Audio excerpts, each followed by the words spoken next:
Je, kifaa chako kinahitaji kutengenezwa? Tunatoa uchunguzi wa bure. Bila simu au safari, tunachukua kutoka mlangoni mwako na kurudisha. Kabla ya ukarabati, tunatuma bei na tunaendelea tu baada ya idhini yako. Rahisi, wazi na kitaalamu. Kiungo kiko kwenye maelezo.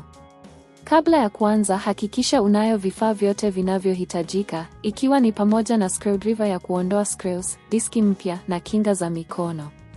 Kwanza, zima kompyuta na uondoe betri ikiwa ni inayoondolewa. Kisha, chukua screwdriver na uondoe screws kwenye nyuma ya laptop yako. Baada ya kuondoa screws, kwa uangalifu inua key cover ili kufichua sehemu za ndani za laptop. Sasa utaona diski ya zamani. Kabla ya kuendelea, ni vyema kufanya uchunguzi wa bure wa diski yako ya zamani.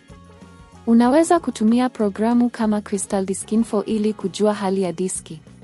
Ikiwa diski ina matatizo, ni bora kuibadilisha mapema ili kuzuia kuharibika kwa data. Ikitokea unahitaji huduma ya kuchukua nyumbani, kuna kampuni nyingi zinazotoa huduma hizi katika maeneo mbalimbali ya Afrika Mashariki. Ni muhimu kuchagua kampuni inayofaa ambayo ina uzoefu na inatoa dhamana ya huduma.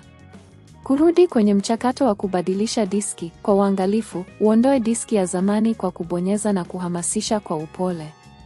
Hakikisha unafanya hivi kwa uangalifu ili usiharibu sehemu nyingine za ndani. Sasa, chukua diski mpya na uikate kwenye sehemu inayofaa. Mchakato huu unahitaji uangalifu mkubwa ili kuhakikisha diski inakaa vizuri. Baada ya diski mpya kuwekwa, funga screws kwa uangalifu na uhamasisha key cover nyuma yake.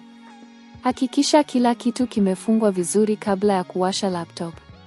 Mzuri ni kwamba, bei za diski za Dragonfly zinaweza kutofautiana, lakini kwa kawaida, unatarajia kulipa kati ya $50 hadi $150 kulingana na uwezo na aina ya diski unayochagua. Bidhaa zenye ubora wa juu zinaweza kuwa na gharama zaidi, lakini ni uwekezaji mzuri kwa ulinzi wa data yako. Mara baada ya kukamilisha mchakato, weka laptop yako kwenye umeme na uanzishe. Angalia kama diski mpya inatambuliwa na mfumo. Ikiwa kila kitu kiko sawa, utaweza kuendelea na usakinishaji wa mfumo wa uendeshaji na programu nyingine unazohitaji. Ni muhimu sana kufanya backup ya data yako kabla ya kuanza mchakato huu ili kuepuka hasara yoyote. Je, kifaa chako kinahitaji kutengenezwa? Tunatoa uchunguzi wa bure. Bila simu au safari, tunachukua kutoka mlangoni mwako na kurudisha. Kabla ya ukarabati, tunatuma bei na tunaendelea tu baada ya idhini yako. Rahisi, wazi na kitaalamu. Kiungo kiko kwenye maelezo.